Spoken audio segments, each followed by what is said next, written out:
Ora, nossos dados dos sentidos estão situados em nossos espaços privados, seja no espaço da visão, no espaço do tato ou em espaços mais vagos que outros sentidos podem nos dar. Se, como a ciência e o senso comum supõem, existe um espaço físico público que abrange tudo no qual os objetos físicos estão, as posições relativas dos objetos físicos no espaço físico deverão mais ou menos corresponder às posições relativas dos dados dos sentidos em nossos espaços privados.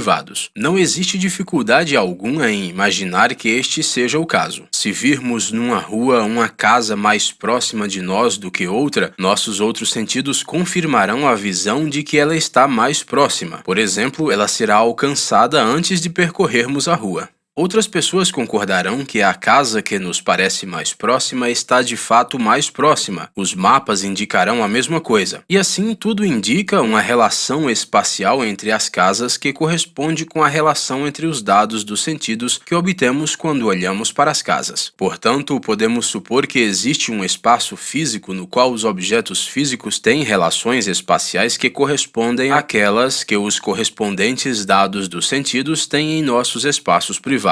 É este espaço físico que é estudado pela geometria e suposto pela física e pela astronomia. Admitindo que exista o espaço físico e também uma correspondência deste com os espaços privados, o que podemos saber sobre ele? Podemos conhecer somente o que é preciso para assegurar a correspondência, ou seja, nada podemos saber do que ele é em si mesmo, mas podemos conhecer o tipo de arranjo dos objetos físicos que resulta de suas relações espaciais. Podemos saber, por exemplo, que a Terra, a Lua e o Sol estão alinhados durante um eclipse, embora não possamos conhecer o que seja em si mesma uma linha reta física, como nós conhecemos o aspecto de uma linha reta em nosso espaço visual. Assim, sabemos muito mais sobre as relações das distâncias no espaço físico do que sobre as próprias distâncias. Podemos saber que uma distância é maior do que outra, ou que ela é paralela à mesma linha reta que a outra, mas não podemos ter aquele conhecimento direto e imediato das distâncias físicas como temos das distâncias em nossos espaços privados, das cores, dos sons ou dos demais dados dos sentidos. Podemos conhecer sobre o espaço físico tudo aquilo que um cego de nascença poderia saber através de outras pessoas acerca do espaço visual, mas a espécie de coisa que um cego de nascença nunca poderá saber sobre o espaço visual, nós também não podemos saber sobre o espaço físico. Podemos conhecer as propriedades das relações necessárias para preservar a correspondência com os dados dos sentidos, mas não podemos conhecer a natureza dos termos entre os quais são mantidas as relações.